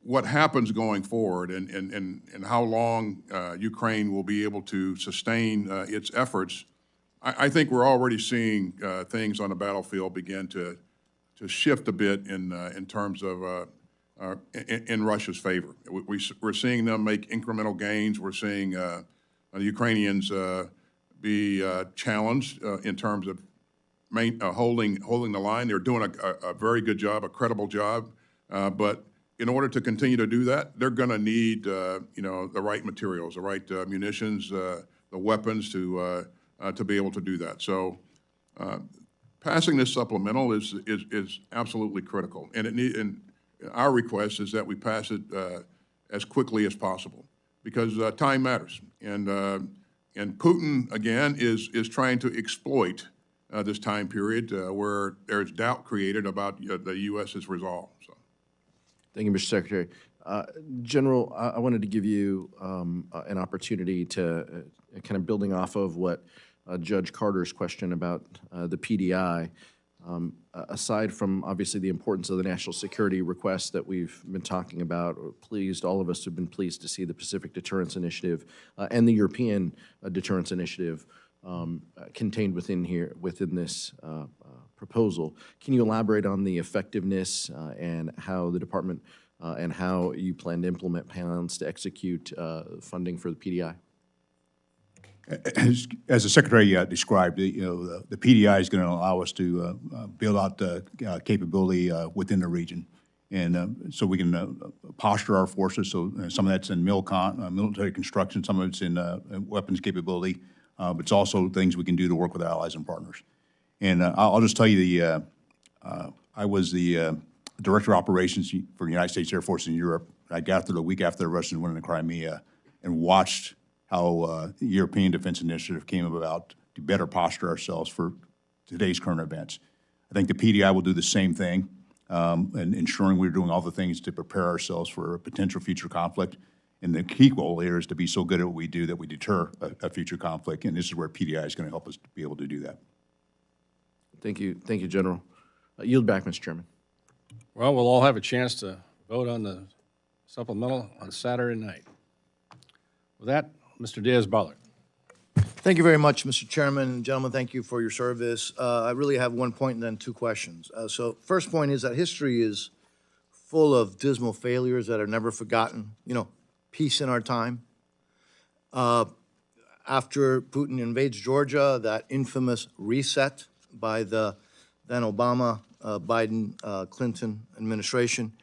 And then recently, Mr. Secretary, I've seen a very catchy word that's been used to try to dissuade our adversaries and Iran's proxies. Don't.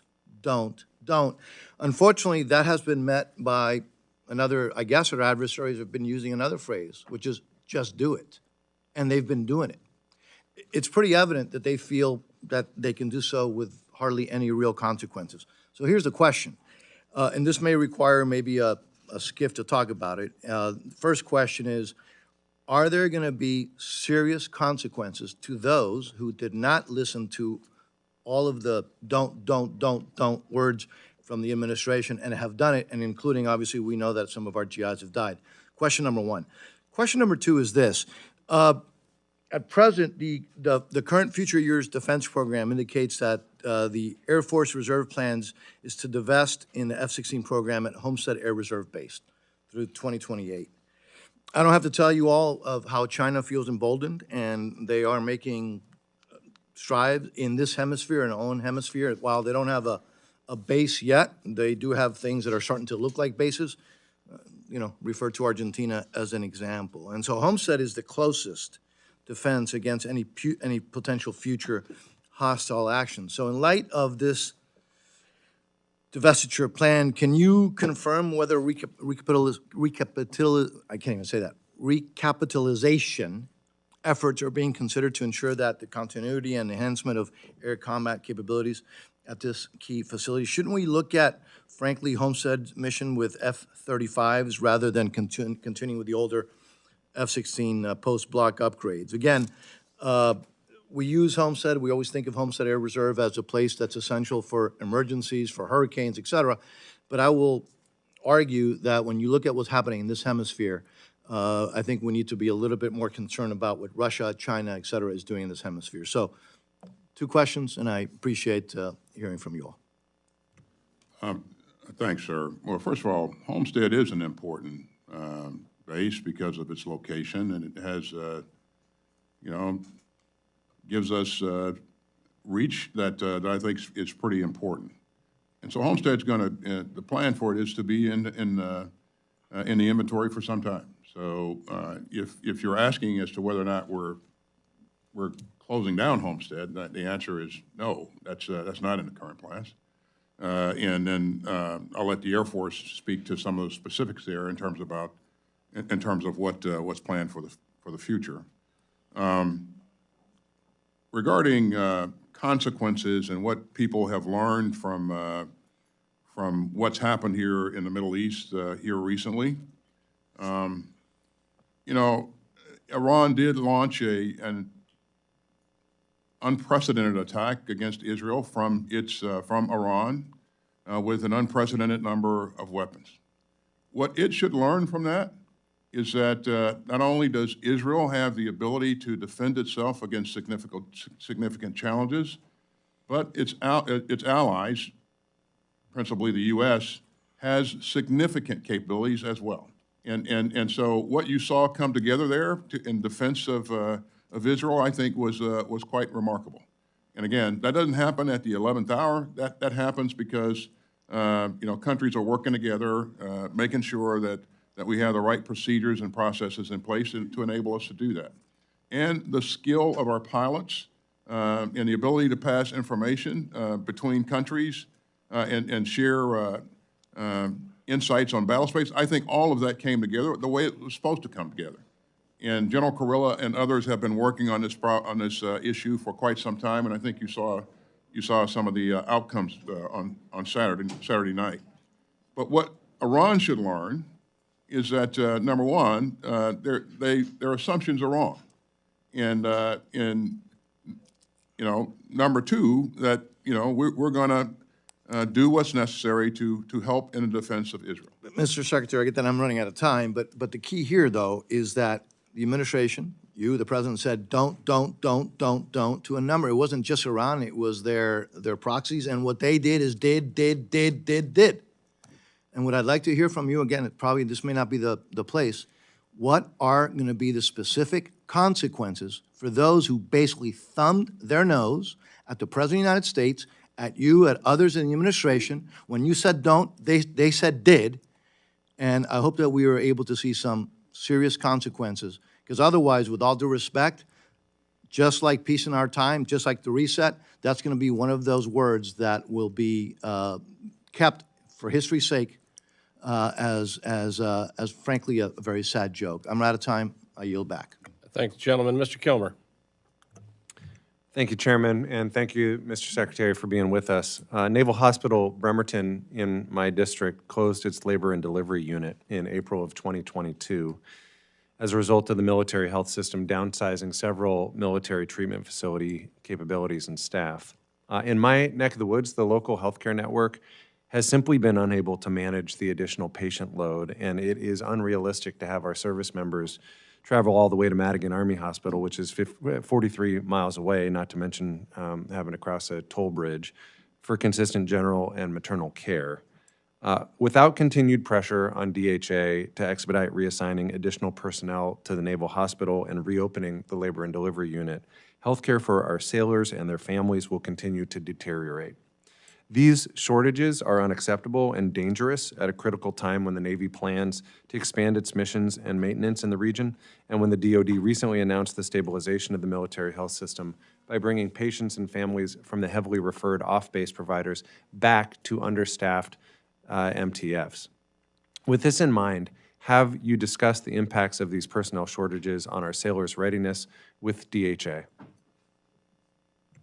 We have, sir, and we've also discussed it with the services. To the point that you're making, we do need to make sure that we invest in our healthcare system by making sure that we have the right personnel on board and the right numbers to be able to provide that service that our service members and families expect. So with that in mind, do you plan on urging DHA to reassign personnel to Naval Hospital Bremerton to respond to the significant degradation of care in Kitsap County? We're looking at rebalancing our footprint across the board, and of course that's a part of it. But we're taking a holistic look at this.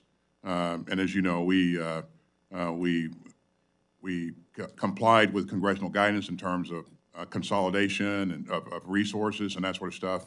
But as we look at this and as we endeavor to make sure that our families and our troops and our families are getting the right kind of health care, it requires that we relook some of the assumptions and relook some of the manpower allocations that we've made in the past, and we're doing that. I'm making a personal plea that you look at this specifically related to Naval Hospital Bremerton and labor and delivery.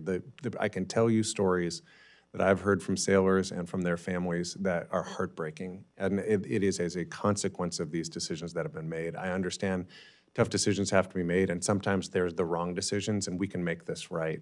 I will tell you we're also working on a bill called the Midwives Act, which would direct the DoD to establish a 5-year pilot to evaluate the use of professional midwives under the TRICARE program to help alleviate some of these challenges. I hope that we can work with you and your team to secure that bill through the NDAA this year, and just wanted you to be aware of it. With the time I had left, I wanted to talk to you about our public shipyards, obviously a critical part of maintaining the readiness of our submarines and our carrier fleets. Puget Sound Naval Shipyard is in my district. We've discussed the importance of the Shipyard Infrastructure Optimization Program, which is a multi-year, multi-billion-dollar effort to upgrade our 4 public shipyards. Puget faced significant seismic risk and had to go to work quickly to repair 3 of the highest priority dry docks this past year. My question for you is, how can Congress provide the resources to ensure that the SIOP remains on track while also addressing ongoing seismic mitigations, and additionally, how close is the Navy to a decision point on the construction of the multi-mission dry dock M2D2, understanding how this is going to impact programming and planning for the necessary work? Well, in terms of what Congress can do to help us stay on track, I think we've already talked a great deal about that, and that is getting the on-time appropriations. Even though, as you pointed out, we've invested, we've decided to invest billions of dollars into PSYOP. It doesn't matter unless you get those appropriations on time and you can start the construction and that sort of stuff in a timely fashion. So your help in supporting that, I think, would be much appreciated. In terms of the Navy's decision process, I'll let the Navy speak to where they are specifically and how close they are to a decision, and I'll make sure that Secretary Del Toro and his team get up to brief you on where they are. So. Great. Thank you, Mr. Secretary, and thank you, Chairman. I yield back. Thank the gentleman. Mr. Joyce. Thank you, Mr. Chairman. Gentlemen, thank you for being here today. Secretary Austin, I'd like to follow up a little bit on what my colleague, Mr. Womack, brought up before. And just wondering, what are the current industrial capacity limits for producing key weapons and equipment, including precision-guided munitions, and how quickly could industrial capacity for producing key weapons and that equipment be increased? Clearly, there are limits, and each line of each munition, each weapon system is different, and we have worked with industry for on those critical items, things like javelin, artillery munitions, artillery pieces, to expand capacity and to increase production rate as rapidly as possible. Because of a number of challenges, this is not instantaneous, and there are some clear lessons learned here. If we want to be able to expand rapidly in the future, we need to think about how we're doing things and whether or not there are certain processes in the overall system that we can compress. Where there are things that we can buy ahead to be able to have on hand so that we can rapidly expand production. Those are the kinds of things that we're working with the industry on. But it will vary by munition, by weapon system. But what you've done in terms of providing us additional procurement authority, multi-year procurement authority, has been very, very helpful in sending the right signal to the industrial base. And again, I think we're going to need support, that support that's baked into the supplemental to be able to continue our work in expanding the industrial base capacity there. But it is critical. This is work that me and my acquisition and sustainment undersecretary are focused on routinely. And we're also working with allies and partners to get them to expand their industrial base as well. Our acquisition and sustainment undersecretary meets routinely with European European counterparts to talk over issues of how we can consolidate efforts and expand lines of production and that sort of stuff. And that's having some effect. But again, it's not instantaneous. It's going to take time. Thank you. And certainly, as we deplete our resources to help our allies, we want to make sure we have our that readiness available for you at all times. General Brown, what's been taking place over in China? We continue to see them continue to make illegal and illegitimate sovereign claims over maritime areas and autonomous regions. In the South and East China Seas, China is conducting island-building campaigns to expand their exclusive economic zones, and they've militarized those islands with new ports, airstrips, bunkers, radars, and jamming stations that are deploying advanced anti-ship and anti-aircraft missiles. How are you working in concert with our allies and partners to counter China's continual steps and to acquire an increasing presence in areas where they have no legitimate or legal claim? Well, the best way for us to do this is challenge those claims. And it's the operations we do throughout the South China Sea, the East China Sea, with many of our allies and partners. A good example of that is how we support the Philippines and resupply the Second Thomas Shoal. It's the air operations and the maritime operations we do throughout the region. I would also highlight to you, having spent time as the Commander of Pacific Air Forces and watched over the past really 6 years the growing strength of our partnerships with many of our allies and partners and how they are adjusting their visions, their strategies, and their national defense strategies to align to counter what the PRC is doing in the region. And all that together is a way for us to push back. And it's not only what we do from a military standpoint, but also with the rest of our government and the other governments from an economic standpoint and how that plays into to counter what the PRC is doing in that part of the world. Thank you. I yield back, Mr. Chair. Thank the gentleman. Mr. Case. Thank you, Mr. Secretary. I appreciated the dialogue you had with my colleagues earlier on the Pacific Deterrence Initiative. I've been asking questions in our hearings this year to try to figure out what PDI actually means, and I have to admit I'm a little more confused than when I started. If it is meant as a itemization of or a confirmation of focus on China and the Indo-Pacific, clearly 9.9 billion is not that. So it's not supposed to be a summary of how good we're doing in terms of a budget against the China threat and our big picture response. If it's meant to be kind of a more of a short-term laundry list for things that we need, isolated things that we need to be doing in conjunction with ancillary to a specific part of our budget, I can understand that. But when I take a look at the PDI list that we have for this year, clearly some things I think fit into that category, but others, for example, weapons acquisition, it seems to me should be kind of more of a base budget as opposed to PDI quantified. So it's not necessarily a question, just an observation, and I'm not sure what it means nowadays. And I'd love to work with, we've had some answers have been to the effect of, it can mean a lot of things to a lot of people. It's accounting. If it had an OCO-style component to it, if there was more flexibility in the Indo-Pacific region to apply it to things like campaigning, maybe it would work better. But I think it's a kind of a work in progress, and I'm not sure it's exactly matching what we're trying to achieve. But that's more of a rhetorical statement. My question has to do with this comment. I think we all realize in spades that wherever in the world it is, we can't do this alone. We shouldn't do this alone. We're not going to do this alone, and we need to have our partners and allies be full contributors along the way, full participants. We certainly have seen this in Europe, as you pointed out in your opening statements, and we've seen a real increase in the Indo-Pacific as well.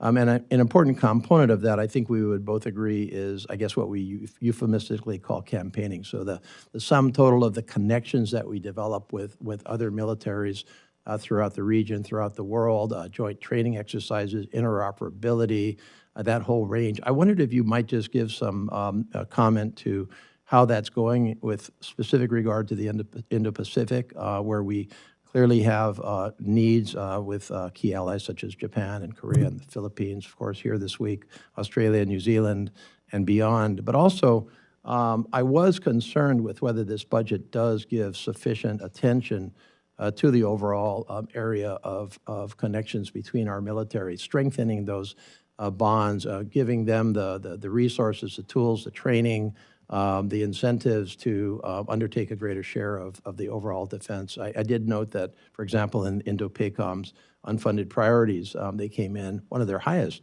unfunded priorities was about $500 million for campaigning. So I just wondered if that's how Indo-PACOM feels about campaigning, and I value their input, why didn't that get into the base budget? Or, where does campaigning stack up? How do you think it's going, and how do you think we fund it properly? Thanks, sir. As the chairman indicated earlier,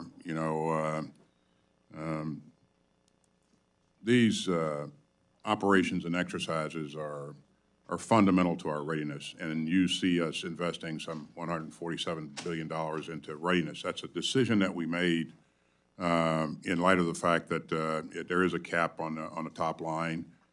So we chose to invest in readiness and some modernization, and also taking care of our people. In terms of the kinds of things that we're doing in the region, you live in the region, so you're witnessing this firsthand. We probably have the best relationship that we've had with Japan in a very, very long time. We see Japan investing in a significant way in its own defense. We see them investing in long-range strike and other things, and they're looking to work with us to co-produce certain items. We have a great relationship with the Republic of Korea, and we're working with the ROK and Japan in a trilateral fashion to ensure that we can share missile early warning data, and that's going really, really well. And we saw recently the two leaders of those countries conduct a summit with the president here in the United States. The Philippines. 3 years ago, the Philippines were about ready to decide to not allow our troops to remain in the Philippines. You fast forward to today, and we have probably one of the best relationships with the Philippines that we've seen in a long time. We just had President Marcos here, and again, we opened up 4 new sites where our military can work with his military on a number of issues, and those sites are in addition to what we already had. Australia, a generation, we just put in play a generational initiative here that I think is going to continue to provide tremendous capability to our allies in the region and to us, quite frankly. This is the AUKUS initiative. Again, this provides Australia with a nuclear-powered, conventionally armed submarine capability. It will take years to put all the things in place, but we are moving out, and that's progressing very, very well. And we're also working with Australia to do a number of things in terms of potentially co-producing long-range strike and some other things. India, we have a great relationship with India. We recently have enabled India to produce jet engine in India. And that's kind of revolutionary. And that'll provide a great capability to them. And we're also co-producing an armored vehicle with India. So all of these things, when you add them up, are probably more than we've seen happen in that region in a very, very long time. And they all promote interoperability, and they all help to increase our ability to respond to a number of different things. But again, these are real meaningful steps that I think we've taken in a region that I think a lot of people are not aware of. But we have made tremendous progress, and we'll continue to do so. Thank you, Mr. Secretary. Mr. Garcia. Thank you, Mr. Chairman, and thank you all the gentlemen for your service to our beautiful country. General Brown, congratulations. Pretty good for a Viper guy to be where you are right now. So I see our biggest near-term tactical threat is our open southern border, and obviously the biggest strategic threat, which I treat as an existential threat to our country, being China, as well as our debt, but that's not your fault. I don't think we have a capability gap. I think we have the high-end exquisite technology in most domains, but I do see us losing the lead or having lost the lead in several domains in terms of capacity. And I'm encouraged by hearing that I think we're all aligned on the problem set and the challenges that we have. We have some, obviously, readiness and end strength issues, especially in executing and finishing this pivot to the Pacific that we've been talking about for, almost 20 years now. We need to actually execute that, complete that, and deter war before China gets aggressive against Taiwan.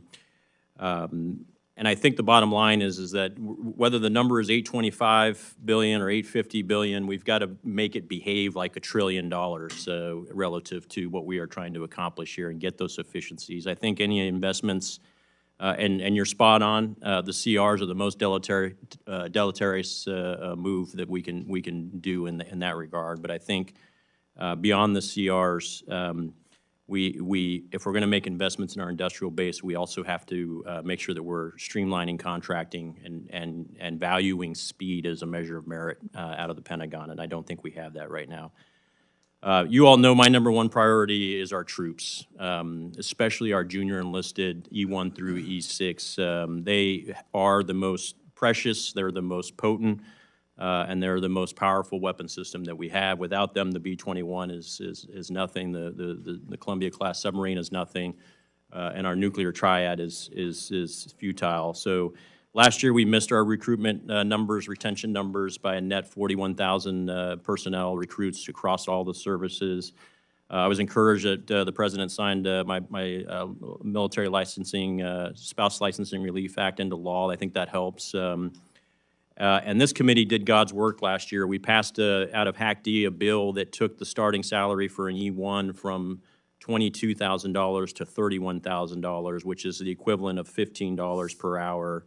Unfortunately, the Senate stripped that out in their version, and the NDAA ended up coming back to us without that pay raise. And so recognizing the challenges that we have, recognizing that our troops are our most precious weapon system, and I want to push on this issue of base pay again, because right now, even with the raise that we got in the NDAA last fiscal year, the one we just signed, the E1 is now starting at $12.80 an hour. In California, we just started a $20 an hour minimum wage. Okay, so for the DoD to be competitive in most states, but especially in states like California and Virginia, it's very difficult to keep up. BAH and BAS aren't keeping pace with the market values. And so I'd like to submit, Mr. Chairman, for the record, a review of the basic pay table in support of the 14th QRMC without objection. Without objection, we're going to stick to our 5 minutes because the Secretary has to leave, so. Okay, sorry. What I'm asking for, Mr. Secretary, is a commitment to help get our troops above the poverty line, above that $15 minimum wage. The President threatened to veto the Hack D bill because of this pay raise that we put in our Hack D bill. He was citing the QRMC as the reason. He wanted to wait for that. The QRMC has come out and validated the findings and said that our Hack D bill is the right path forward. Can we get a commitment from you that you will help us get our junior enlisted E1 starting salary above $15 per hour in the next year or so? As you would guess, this is a very important issue to me, and so taking care of our people is something that I'm always focused on. I want to thank you and your colleagues for supporting a 5.2% pay raise for our troops. That's the largest pay raise in 20 years. And before that, the year before that, we had a 4.6% pay raise.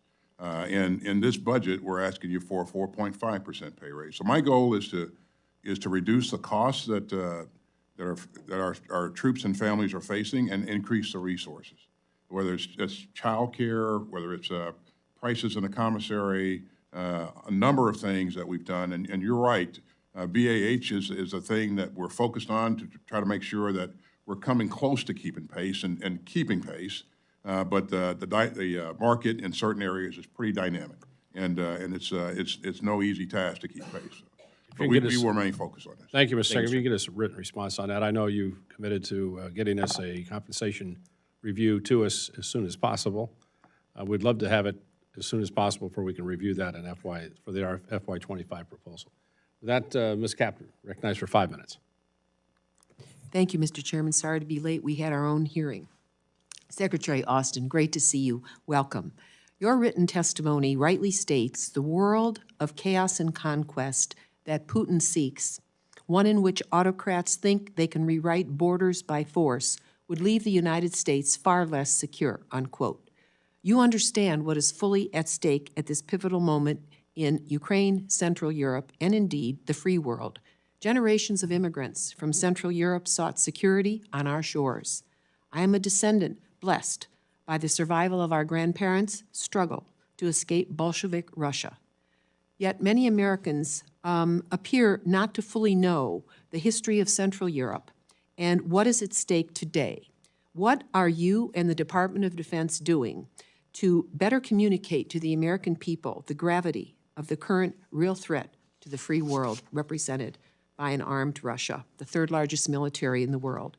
And then secondly, do you have any concerns that the defense medicine in your department could be compromised by the complete growing dependence of our country on imports of pharmaceutical ingredients from foreign countries, some of which are adversaries? Thank you. So in terms of what we're doing to communicate on this issue, we seize every opportunity to point out how important this is to us in terms of our national security, how important this is to us for our defense industrial base, and the fact that Ukraine matters not just to Europe but to the entire world. And this is about the rules-based international order. And again, as I've you've heard me say a couple times this morning, the rest of the world is watching. And they're watching to see whether or not the United States of America is going to be a dependable partner or not. And if it's not, then that's going to change their behavior. If it's one of our adversaries, they will feel emboldened. If it's one of our allies or partners, they will then question whether or not they can depend on us when times are tough. And so this is really important to us. But it's, I think that Ukraine has done a commendable job in terms of, protecting its sovereign territory, taking back some of the territory that the Russians have taken, and holding their own. And they've done that because of the security assistance that we and 50 other countries have provided to them. They haven't asked us to fight for them. They just asked for help in terms of security assistance. And so I think the right thing to do is continue to do that. On defense medicine and the pharmaceuticals being used in theater by our own soldiers and the purchase by the Department of Defense of pharmaceuticals, what are you doing to assure their purity? Well, the health of our troops, again, is important to us. And if there is a threat here of us not having the, pharmaceuticals that are up to speed, and certainly that's something that we will delve into. But I will get back to you on that issue. So. Thank you very much, and thank you for your service. Thank the General Lady. Mr. Elzey. Thank you, Mr. Chairman. Thank you, gentlemen, for being here. He left, but I want to point out that Steve Womack and I don't like each other very much on one day, and that's Army-Navy Day. But we're very good friends other than that. I would argue with General Brown that my Super Hornet will kick your tail in a fighting Falcon. I know you like to call it a Viper. But for most of the days, and it is as it is today, we should all be united. Mr. Secretary, you and I on social issues probably don't agree on a single thing. But today is April 17, 1940 in my mind, and I'm on your side because the winds of war are already blowing overseas in a way they haven't in 80 years. We have 4 dictatorships, all of which are involved in genocide. Iran, genocide of the Jews. Russia, genocide of the Ukrainians. China, genocide of the Uyghurs. And North Korea wants to redefine their relationship with the South through armed combat.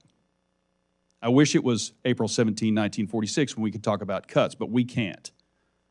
Furthermore, I would argue that we're already at war on our southern border against the cartels because they're killing wartime numbers of Americans, 200 a day from fentanyl poisonings, which in my mind is a weapon of mass destruction on a chemical basis aided by China, controlled by the cartels.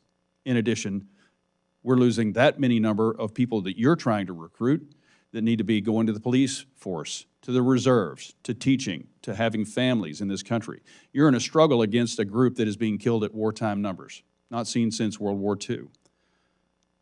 We should be on a wartime footing in this country right now. So the border is an issue. But those 4 regimes that I just talked about make it look like it's April 17, 1940. And we've been fortunate enough to see a constellation of stars on shoulders this week.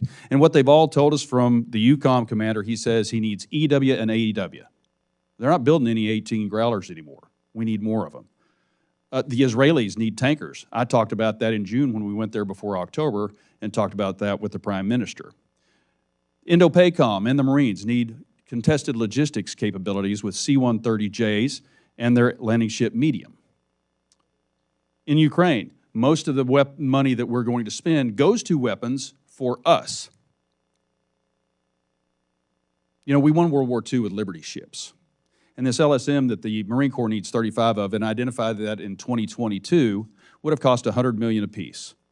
But requirements got in the way. And here we are 2 years later. We still don't have them. They've got ballooned up to $350 million because the requirements office And we won't get them until 2027, and that's assuming we pass these spending bills. If we go on a CR, now we're in 2028 when we've identified that Xi Jinping wants to act before 2027. So in the supply, man, and equip realm, I would say that our acquisitions process is broken. We need to be on wartime footing. We need to bypass some of the requirements that we have. Otherwise, we would have had a presidential helo by now. We would have had an LSM by now. F-35 wouldn't have been so costly, and our newest version of the aircraft carriers wouldn't be 3 years behind and billions of dollars over budget. Because I'm a little worried about what we have right now. We're not ready for the war that looks to be looming, and I'm interested in preventing that. So I would like to hear from you, General Brown, how you feel about the EW&E, because they're not making any more Growlers, but the line is about to close on the Super Hornet. If we lose an aircraft carrier and we don't have any Growler capability, all that EW need goes away. We're losing our E3 capabilities. So how do you feel about the EW, AEW need right now? Well, let me start out with what you just laid out as far as the sense of urgency that's required and understanding where the threat is. And EW is an area that we've watched that threat increase, and we haven't had to deal with it for the past couple of decades, and we need to up our game in this area. Doesn't necessarily have to be a Growler, but I do think we do need to approach this with seriousness on our focus on EW, on tankers, on munitions, the range of capability and capacity that we need in order to be able to address all the challenges you highlighted. Thank you for that answer. And as far as the LSM goes, we need a high priority for that because that's specifically needed for the Marine Corps. The Requirements Office needs to drop its opposition and the raising of costs because we don't have the money to deal with that. We won on Liberty ships that didn't have requirements, didn't have shock trials. We need to move forward. In the time I have remaining, if Article 5 happens and we lose Ukraine and they step 1 foot in Poland, the FRA is out the door. The investments we're making in Ukraine are small. For the return on investment that we're getting for the Ukrainians to fight on our behalf is a small amount of money. And they're doing it for us. The last thing I want is for Americans to die on a hill in Poland when the Ukrainians are willing to do it for themselves with our help. I yield back. I thank the gentleman. Mr. Fleischman. Mr. Chairman, I want to thank you again for your kind words welcoming me to this subcommittee. Want to also thank Secretary Austin, General Brown, and Mr. McCord for their testimony today. As the Chairman alluded to, I chair the Energy and Water Subcommittee of Appropriations. Ms. Capter and I, she's my ranking member, we just had the Army Corps before us, but we fund the Department of Energy, and as part of that funding of the Department of Energy, the NNSA, the National Nuclear Security Administration, we are responsible for funding our nation's nuclear arsenal for the ultimate customer, the Department of Defense. And I represent the people of the 3rd District of Tennessee, gentlemen, that encompasses the great city of Oak Ridge, birthplace of the Manhattan Project, Y-12 National Security Complex. We're also building the uranium processing facility. So I'm working very, very heavily in the nuclear sector. In that regard, I'm going to address my one question today dealing with our nation's nuclear deterrent. Right now, the NNSA defense programs are intertwined with the Defense Department's programs, replacing all legs of the triad, and we're thankful for that.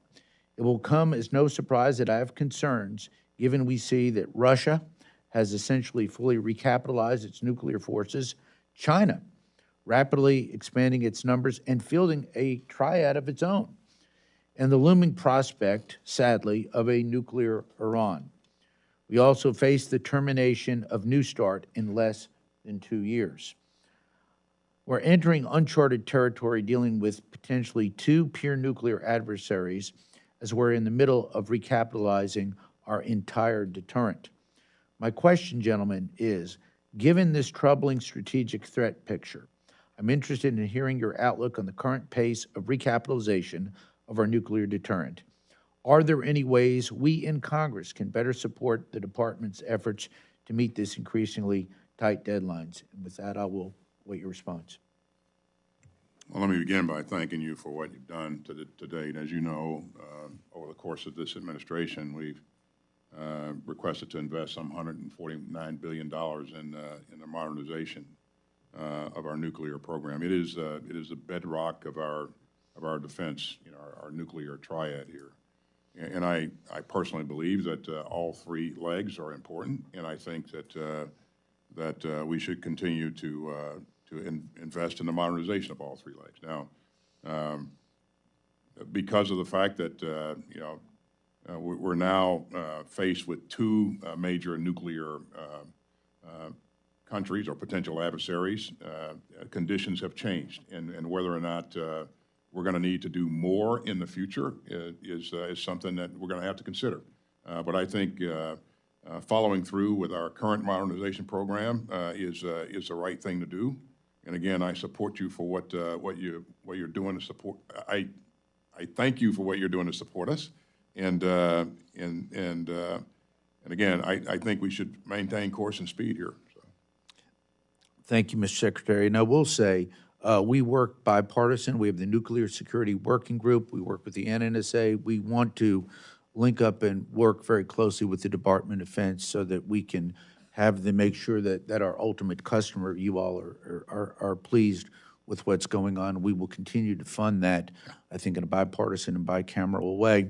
I will close by saying this again. Thank you to each, every one of you all for your tremendous service to our country. I did mention I represent Oak Ridge. I'm very proud of that great city. But my home city, which I'm not native to actually, is Chattanooga, Tennessee. I would let everyone here know that we are going to be having our 75th uninterrupted Armed Forces Day Parade. Mr. Secretary, I know we have reached out to you. I will ask you to maybe contact me offline in that regard.